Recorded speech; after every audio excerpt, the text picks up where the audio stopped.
साहित्य या समाज, जहाँ होती है हर मुद्दे पर बात, विचार है, विमर्श है, हल है, निष्कर्ष है, हर सवाल का हाजिर है जवाब, जिससे जुड़ा है परंपरा संस्कृति, संप्रति संप्रति संप्रति संप्रति।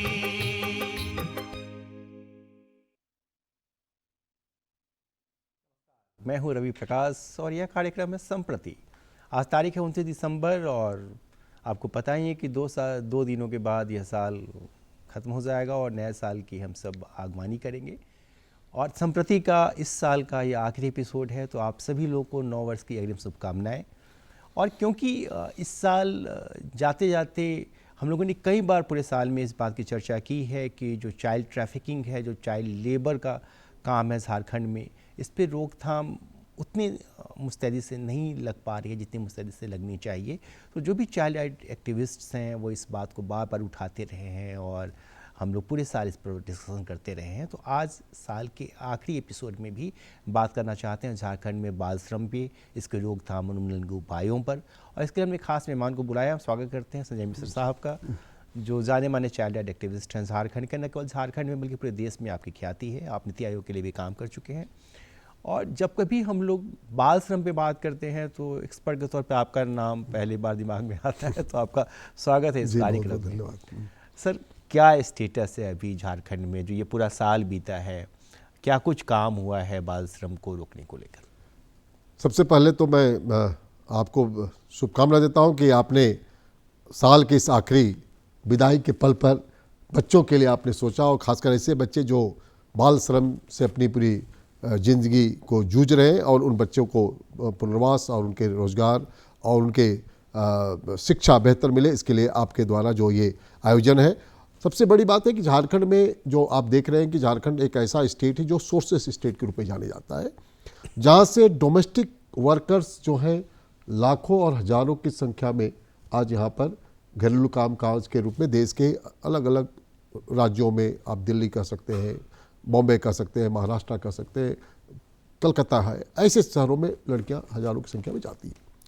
जहाँ तक झारखंड की बात है, झारखंड की अगर बात करें तो झारखंड में आज के समय अगर देखें तो सोर्सेस जो हमारा डिस्ट्रिक्ट है वो झारखंड का मोस्टली लगभग करीब 22 जिले हैं, जहाँ से हज़ारों की संख्या में लड़कियां हैं सो आज जा रही हैं। और जो ताज़े आंकड़े हैं, अगर उस आंकड़े की बात करें, और ये आंकड़े झारखंड सरकार की आंकड़े हैं, जो ये कह रहा है कि जो बच्चे हमारे ड्रॉप आउट हो चुके हैं, ये यूनियो का डिफिनेशंस में कि जो बच्चे ड्रॉप आउट हैं, जो स्कूल नहीं जा रहे, all are child labour. Right to education act का जो है 2012 में बना, उसमें भी यही स्थिति है। तो कहीं ना कहीं आप देखें तो 94,000 के आसपास ऐसे बच्चे हैं, जो ये सरकारी आंकड़े हैं। अगर गैर सरकारी आंकड़े की बात करेंगे तो उसकी लाखों की संख्या है, जो 4 लाख से ऊपर बच्चे हैं, जो बच्चे आज हमारे स्कूल से बाहर हैं, और ये बच्चे जो है आज बाल श्रम से जूझ रहे हैं। और सबसे बड़ी चुनौती है कि हम जिन बच्चों की बात करते हैं वो बच्चे कहीं ना कहीं आज उनको लगता है कि हम बेहतर ज़िंदगी जीने के लिए हम देशों में, महानगरों में जाकर बेहतर करें, दो पैसे हमके आमदनी हो। लेकिन सबसे बड़ा दुर्भाग्य है कि ये बच्चे जो हैं 18 साल से कम उम्र के बच्चे हैं। जो अभी जो कानून बना है, जो 2019 में जो कानून बने हैं, जो चाइल्ड लेबर रिहेबिलिटेशन का जो कानून बना है, उस कानून में क्लियर कट है कि 14 साल से कम उम्र के बच्चे 100% बैंड किए जाते हैं। किसी भी उद्योग में, किसी भी घरों में बच्चे नहीं काम कर सकते। अब ये स्थिति है कि आज वो बच्चे हमारे कहीं ना कहीं आज आप देखेंगे सड़कों में, जो उनको कहीं ना कहीं चाइल्ड लेबर के रूप में आप देख सकते हैं, चाहे होटलों में दिखाने के लिए लोग कह सकते हैं कि बच्चे काम नहीं करें। तो ये बहुत बड़ी चुनौती हम सब के लिए है। क्या वजह है सर, क्यों झारखंड में ऐसा? देखिए, सबसे बड़ी बात है कि आप देखिए कि आज यहाँ पर सबसे बड़ा मैं कह सकता हूँ कि ये चुनौती ही है कि आज यहाँ से अनसेफ माइग्रेशन लाखों की संख्या में होती है, जहाँ पूरा 6 महीने के लिए पूरे परिवार चला जाता है काम करने के लिए। कहाँ तो चाय बागान में, कहाँ तो दिल्ली में, कहाँ तो ईंटे भट्टे में। तो जो परिवार जाता है तो बच्चों को रखने के लिए उनके पास जगह नहीं होते, तो बच्चे क्या साथ में जाते हैं। तो जो बच्चा 20 को ईंटा ढोता है, जो उनके माता या फादर मदर, तो बच्चे हमारे 5 ईंटा ढोते हैं। जो 10 ईंटा थोप सकता है तो बच्चे हैं सो 5 ईंटा थोपता है। तो कहीं ना कहीं ये माता पिता के साथ बच्चे जो जाते हैं वो चाइल्ड लेबर का काम करना और उनको पैसे आना इजीली। सबसे बड़ी बात है कि बच्चे हमारे बार्गेन नहीं कर सकते, बार्गेनिंग का लेवल नहीं है, सस्ते और सुलभ है, और उसके कारण बच्चों को सबसे ज़्यादा डिमांड है, और उसी डिमांड के आधार पर सप्लाई और डिमांड का जो चैन है बड़ा स्ट्रॉन्ग है। उसके कारण है सो बच्चे आज हमारे कहीं ना कहीं इस चाइल्ड लेबर में उनको सबसे ज़्यादा डिमांड है। और मुझे लगता है कि एक रोज़गार जो है सबसे बड़ा चुनौती है हम सब के लिए, कि जो परिवारों को खासकर ऐसे जो गाँव में सोर्सेस जो ज़िले हैं ब्लॉक्स में, वहाँ पर रोज़गार के साधन मुहैया कराना, ये सब आज हम बड़ी बड़ी बातें जरूर कहते हैं कि मनरेगा स्कीम्स है या जितने भी लाइवलीहुड प्रोग्राम चल रहे हैं, लेकिन रियलिटी है कि 18 साल से कम उम्र के बच्चे हैं, उनके लिए आपके पास कोई परियोजना, आप जो भी बात कर रहे हैं 18 साल से ऊपर की बात कर रहे हैं, तो 18 साल से ऊपर के जो लोग उनको तो रोजगार मिल रहे हैं, लेकिन 18 साल से कम उम्र के जो बच्चे हैं आज उनका सबसे बड़ा तादाद है। उनके लिए हमको कहीं ना कहीं स्कूलों में या कहीं ना कहीं वोकेशनल ट्रेनिंग के प्रोग्राम के साथ उनसे लिंकेजेस करना चाहिए कि 18 साल से कम जैसे ही बच्चे हमारे ऊपर हो वो रोजगार से उनको हम जोड़ सके तो अपने जीवन को बेहतर वो बना सकेंगे। सही बोल रहे हैं आप। मुझे याद है कि देवघर जिले में जो खैरबनी गांव है सारठ ब्लॉक में, जी, तो मैं वहाँ गया किसी रिपोर्ट के सिलसिले में, तो ज़्यादा महिलाएं थीं जी, और कुछ बच्चे थे। तो मैंने पूछा कि भाई पुरुष मतलब कोई काम करने गए हैं क्या? बोले सर अभी तक सीजन चल रहा है ईंट भट्टा का, तो सब बंगाल चला गया है। जी बिल्कुल। तो बंगाल कहाँ, तो आसनसोल के आसपास के इलाकों में और लोग चले गए थे, और अपने बच्चों को भी जो परिवार के साथ गए थे उनके बच्चे भी साथ गए थे, जो आप बात कह रहे हैं। और कुछ लोग जो बहुत ही गरीब थे वो अपनी पत्नियों को और बच्चों को छोड़ गए थे, वो खुद ही अकेले काम करने चले गए थे। तो एक बड़ी चुनौती है गवर्नमेंट के लिए कि वो काम करे। जो पुनर्वास की बात होती है कि चूंकि उनका पुनर्वास नहीं है, आमदनी का कोई जरिया नहीं है, तो फिर वो मजबूरी में बाल श्रम में जाते हैं। पुनर्वास के लिए क्या काम किया जाना चाहिए सरकार के द्वारा? कि सरकार में सबसे बड़ी बात है कि हम ऐसे बच्चों की बात करें जो 18 साल से और 14 साल से कम उम्र के बच्चे हैं। जो वापस लड़कियां आ रही हैं वो लड़कियों की तादाद डोमेस्टिक वर्कर के रूप में। अब जो लड़कियां वापस आ रही है तो सरकार और समाज दोनों मिलकर अगर ये तय कर ले कि ये लड़कियां वापस आ रही हैं, जो सरकारी आंकड़े में आए जो आ रहे हैं, तो भाई उन बच्चों को रखने के लिए तो सरकार ने कस्तूरबा गांधी बालिका विद्यालय जैसी जगह में एडमिशन करा देते हैं। लेकिन जो बच्चे बच जाते हैं, जो खासकर जो क्लास 8, 9, 10 का जो जिन्होंने शिक्षा ही नहीं लिया है, जिन्हें कभी पढ़ाई नहीं किया है, ऐसे बच्चे हमारे लिए चुनौती होते हैं। अल्टीमेटली क्या होता है कि बच्चों को कहीं ना कहीं रोजगार से हम जोड़ नहीं पा रहे, उसके लिए हमारे पास कोई ऐसा वैकल्पिक कोई साधन नहीं है। ठीक, अब इसके परिणाम क्या होता है, वो बच्चे हैं सो रीट्रैफिकिंग हो जा रहे हैं, और चूंकि माँ और घर वाले का प्रेशर है कि बच्चे को कमाना है, और कमाने चूंकि उसको पता है ना लड़की को कि हमें घर में बीमारी है, फादर का बीमारी है, शादी करना है, स्कूलिंग की व्यवस्था करना है, चावल लाना है, लकड़ी, ये सारे झारखंड में आप देखेंगे तो झारखंड की बेटियां ही करती हैं। और उसके परिणाम होता है कि उसके कारण वो लड़कियां हैं सो कहीं ना कहीं इस काम में जाना उनको मजबूरी होता है। लेकिन अगर हम प्रयास करें, सरकार को, मुझे लगता है कि सरकार इस मुद्दे को लेकर सेंसिटिव निश्चित रूप से है, लेकिन कहीं ना कहीं प्लानिंग जो है, चूंकि मैं बार बार कहता हूं कि चूंकि बच्चे हमारे वोटर नहीं है, मैं बार बार कहता हूं जब बच्चे वोटर नहीं है तो बात खत्म हो जाती है, उनके बारे में कुछ सोचने वाला नहीं है। इसलिए जरूरत है कि सरकार इन बच्चों को, ठीक है 18 साल के बाद तो हमारे बच्चे वोटर होंगे, अगर अभी से तय कर ले तो मेरे ख्याल से झारखंड के जो हमारे लाखों बच्चे हैं आने वाला समय में वो निश्चित रूप से, अगर उनके बेहतरी के लिए हम सोच पाएंगे तो आने वाला समय झारखंड के लिए, चूंकि देखिए आज के अगर मैं कहते हैं कि झारखंड के लिए फ्यूचर वो बच्चे हमारे, वो बच्चे, उनके लिए अगर हम नई सोच बनाएंगे तो आने वाला समय हमारे लिए बहुत गंभीर परिणाम हो सकता है। इसलिए हमको लगता है कि इनके रोजगार के लिए बेहतर से बेहतर सरकारों को चाहिए, और खासकर जो बच्चे, खासकर लड़कों की जो स्थिति है, और सरकार के पास कई योजनाएं हैं। देखिए सामाजिक सुरक्षा योजना लगभग करीब 34 सोशल सिक्योरिटी स्कीम्स है। अगर तय कर ले कि उतने स्कीम के साथ में, जैसे हमने खूंटी में वहाँ का जिला प्रशासन ने मिलकर हमने किया, जमशेदपुर में किया, कि ऐसे जो सोशल सिक्योरिटी स्कीम्स हैं उन परिवारों के साथ हमने लिंकेजेस काम किया, उसी तरह बाकी जिलों में भी अगर इस प्रकार का हम स्कीम के साथ हम लिंकेजेस कर सकेंगे तो मेरे ख्याल से हमारे परिवार, वो परिवार अगर सोशल सिक्योरिटी स्कीम के साथ जुड़ जाता है तो 100% है कि बच्चे हमारे नौनिहालों का जीवन बेहतर हम बना सकते हैं। अच्छा, आप ठीक ही चर्चा कर रहे थे, जो चाइल्ड लेबर में भी जो फीमेल चाइल्ड लेबर है और जो मेल चाइल्ड लेबर है, इनका अगर बाइफर्केशन करें तो फीमेल चाइल्ड लेबर्स की बड़ी डिमांड है दिल्ली और दूसरे शहरों में, और उनके साथ अत्याचार भी हो रहा है। तो क्या दिल्ली जो झारखंड की बच्चियां जाती हैं दिल्ली में, जो 14 साल या उससे कम जी, उम्र की हैं, जी। उनके साथ किस तरह के बर्ताव की सूचना आप लोग को मिलती है? आप लोग कई बार रेस्क्यू भी कराते हैं, तो किन कठिनाइयों का सामना उनको करना पड़ता है? देखिए अभी रिसेंटली अभी हम लोग ने कोरोना का इतना बड़ा महामारी से हम गुजरे हैं। आप सोच लें कि इस पूरे 2 साल 2.5 साल का जो अवधि रहा है, वो जो बच्चे हमारे झारखंड के लड़कियां खासकर जो यहाँ से गई रोजगार के लिए, उन लड़कियों की जब 507 ऐसी लड़कियां 507 लड़कियों को हमने रेस्क्यू कर लाया। झारखंड की सरकार बहुत सेंसिटिव होकर फर्स्ट टाइम एयर लिफ्टिंग कराकर उन बच्चों को हम लोगों ने लेके आया, ले तो आए हम बहुत अच्छे तरीके से। आज वो लड़कियां सवाल पूछ रही कि हमको तो आप ले आए उठाकर दिल्ली से, ठीक है कोरोना से मर जाते तो ज़्यादा बेहतर, अच्छा था कि अब हम भूखे मर रहे हैं। सवाल ये है कि कहीं ना कहीं ये लड़कियों की जो सामाजिक स्तर पर आप देखें तो कहीं ना कहीं उन परिवारों का भी स्थिति है कि वो परिवार उन बेटियों को एक्सेप्ट करने को तैयार नहीं होता। दिल्ली रिटर्न, वो जो कलंक है कि दिल्ली से आई है इसका शादी नहीं हो सकता है। आज देखिए कि हम लोगों ने पायलटिंग के रूप में हमने काम शुरू किया, और क्या किया कि जब उनको लगा कि अभी रोजगार नहीं मिल सकता है, नहीं हो सकता है, तो हमने उन लड़कियों को अलग अलग प्रकार के हमने ट्रेनिंग शुरू किया। सिक्योरिटी गार्ड की ट्रेनिंग, हाउसकीपिंग की ट्रेनिंग, नर्सिंग की ट्रेनिंग।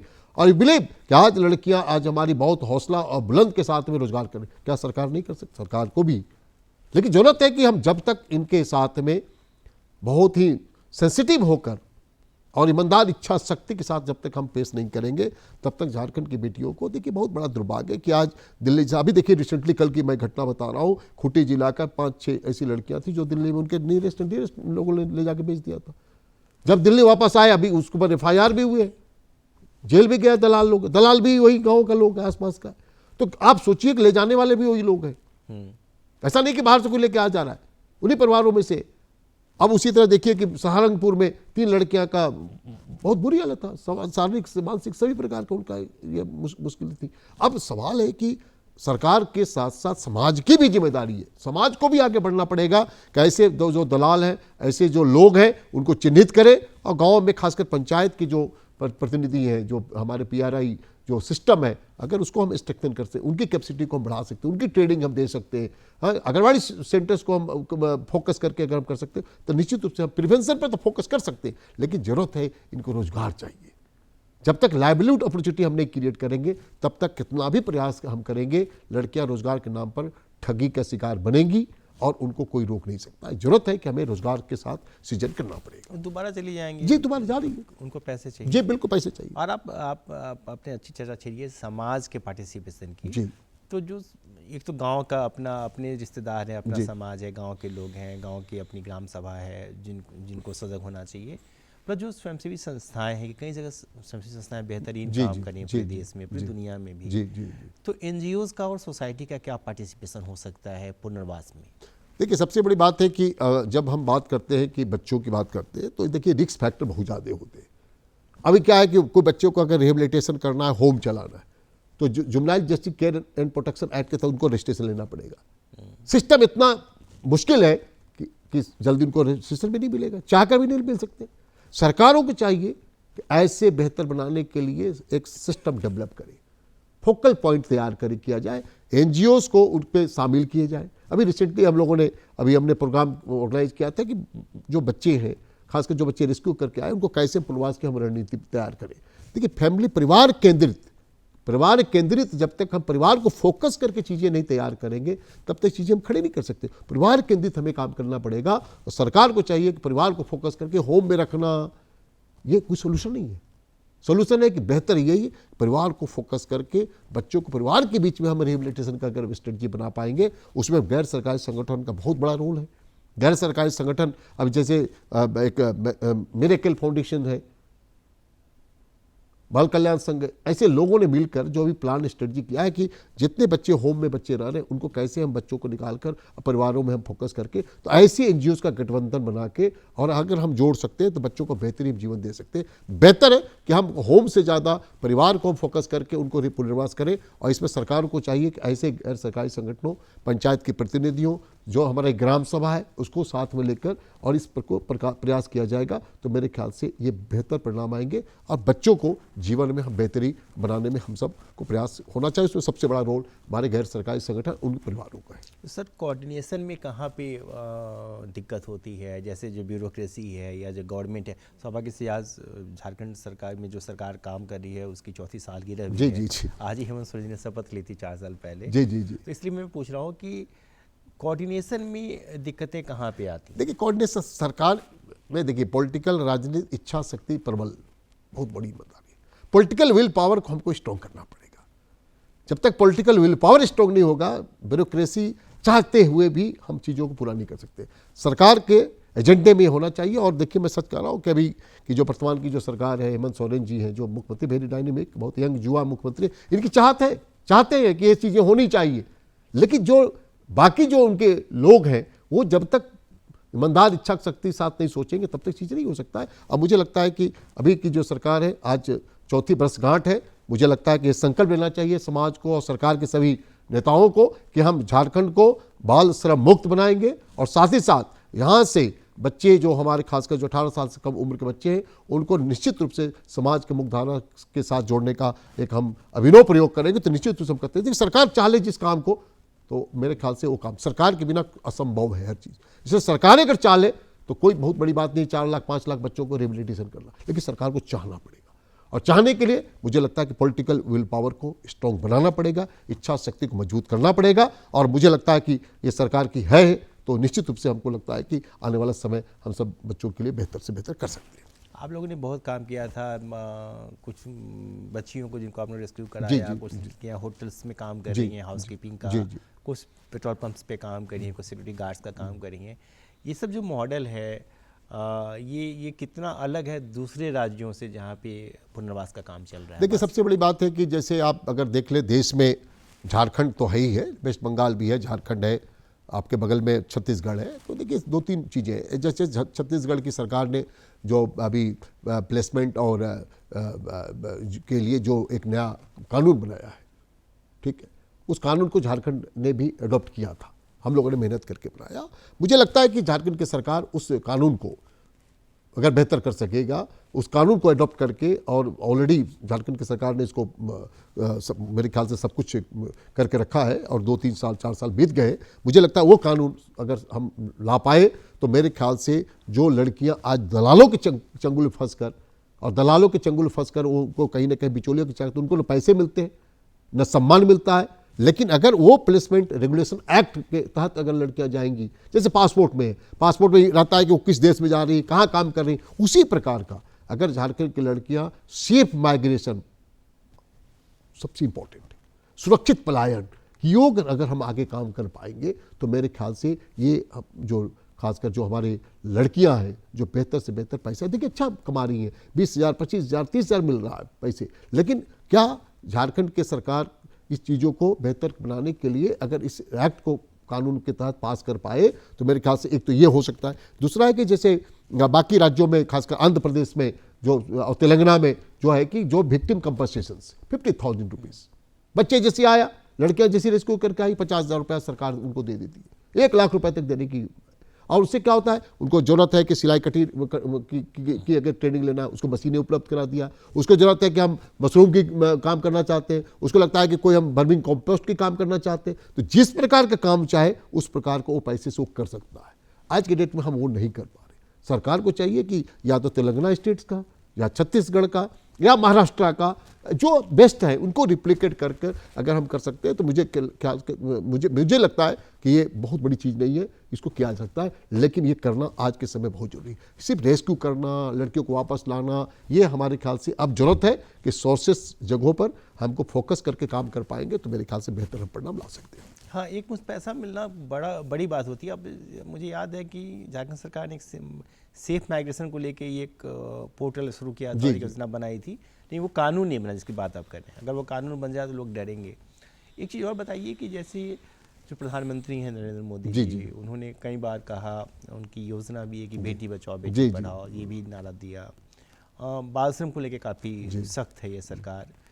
तो केंद्र और राज्य में भी समन्वय की कोई दिक्कत होती है क्या? कहाँ कुछ ऐसा? देखिए अभी माननीय प्रधानमंत्री जी और खासकर स्मृति ईरानी जी, तो महिला बाल विकास मंत्रालय के अंतर्गत में जो मिशन जो प्रोग्राम उन्होंने स्टार्ट किया, बहुत अच्छा योजना है।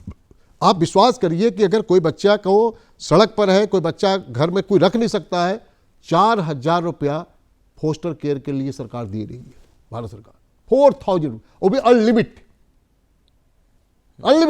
अगर किसी खूंटी जिला में अगर 100 बच्चों को मैं फोस्टर केयर में रखना है तो 4,000 रुपीज इमीडिएट सरकार अनलिमिट दे रही है। जरूरत है ऐसी स्कीम्स को अच्छे ढंग से प्रचार प्रसार किए जाए। उसी तरह कोई बच्चे को अगर हमको लगता है कि मुख्यमंत्री सुकन्या योजना के साथ हम कर सकते हैं, जरूरत है कि स्कीमें हैं, लेकिन गांव-गांव तक पहुंचाना ये सबसे बड़ी कठिन काम है, ये पहुंच नहीं पाते। उसी तरह भारत सरकार की जितनी स्कीम्स है उसको भी इंप्लीमेंट करने वाले जो एजेंसियां हैं उनके साथ प्रॉपर कोऑर्डिनेशन करके हम कर पाएंगे तो मेरे ख्याल से मिशन वात्सल जैसे प्रोग्राम को हम सशक्त बना सकते हैं और सबसे बड़ा कारगर हो सकता है कि हम बच्चों को बेहतरी जीवन मिला सकते हैं। इससे बड़ा कुछ भी नहीं है।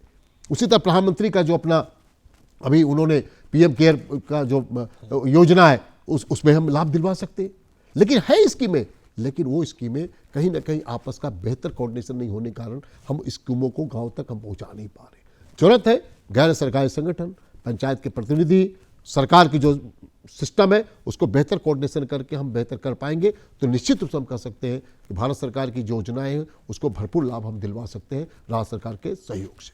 अच्छा, एक चीज़ और है सर कि जो पलायन होता है तो ये हम लोगों ने देखा है, आप ज़्यादा आपके पास आंकड़े होंगे कि आदिवासी बच्चों की ट्रैफिकिंग ज़्यादा हो रही है झारखंड से, और जो लोग पकड़े भी गए हैं, जो तस्कर हैं, ह्यूमन ट्रैफिकिंग के जो आरोपी हैं, उनके ज़्यादा जो जिन लोगों ने टारगेट किया वो ट्राइबल्स थे और कुछ खास जिले जैसे सिमडेगा, गुमला, लोहरदगा, इन जिलों के लोगों को ज़्यादा टारगेट किया। इसकी क्या वजह है? देखिए, सबसे बड़ी बात है कि जो आप कहेंगे कि गुमला क्यों टारगेट किया जाता है, सिमडेगा का तो ये तो बिल्कुल, मैं तो 2000 से काम कर रहा हूँ इस मुद्दे को लेकर। जब सिमडेगा में लोग कहते थे कि सिमडेगा की लड़कियाँ आ रही, अब बदल गए सिचुएशन। अब चाईबासा में, गोलकरा में, साहबगंज से, पाकुड़ से, ऐसे जगह से आज स्थिति है कि संथाल कम्युनिटी, प्रिमिटिव ट्राइब्स, ऐसे जनजाति आज विलुप्त हो रहे हैं। पहाड़िया जनजाति से लोग विलुप्त हो रहे हैं। जो बच्चे जा रहे हैं, क्योंकि टारगेट जो दलाल करता है ऐसी जगह में करता है जहां पर भुखमरी का सवाल हो, जहां अशिक्षा की बात हो, जहां निरक्षर लोग हो, जहां को लगता है कि वहां पर कोई सिस्टम पहुंच नहीं सकता है, ऐसे कम्युनिटीज़ को लोग टारगेट करते हैं। वहां से बच्चों, नेतरहाट में चले जाइए आप, नेतरहाट के जितने इलाका है, चकंदा पार्ट चले जाइए, कई जितने पार्ट हैं नेतरहाट के आसपास का, वहाँ के जितने प्रिमिटिव ट्राइब्स हैं, बिरजिया, कोरवा, ऐसे जो जनजाति के, ऐसे बच्चों को ट्राइब किए। अब स्थिति है कि ये आने वाले समय में ये जनजाति विलुप्त हो जाएंगे। और अभी रिसेंटली हमने ट्राइबल रिसर्च इंस्टीट्यूट के साथ मिलकर हमने एक स्टडी किया था ट्रैफिकिंग का। पहली बार झारखंड सरकार ने एक प्रयास करके, हेमंत सोरेन जी की सरकार ने ये बहुत बड़ा काम किया कि एक स्टडी करवाया। वो इस स्टडी के परिणाम बड़ा चौंकाने वाले हैं। ले जाने वाले तो जो हैं ही चाहिए, लेकिन सबसे बड़ी बात है कि जो लड़कियां जा रही है उसमें 65% ट्राइबल लड़कियां।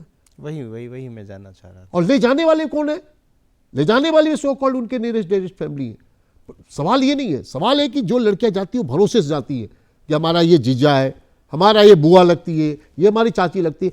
ऐसे को टारगेट किए जाते हैं जो क्लास 8 तक की शिक्षा पूरा करने के बाद, जो आप आंकड़े देखेंगे सरकार का, 8 क्लास तक की शिक्षा, 8 क्लास की शिक्षा पूरा करते हैं, इसके बाद ड्रॉप आउट हो जाते हैं, वो लड़के आगे चली जाती है। ऐसी लड़कियों को टारगेट करते हैं और टारगेट करके ले जाकर वो फिर वही गाय और बैल से कम कीमतों बेच दी जाती है। सबसे बड़ा दुर्भाग्य।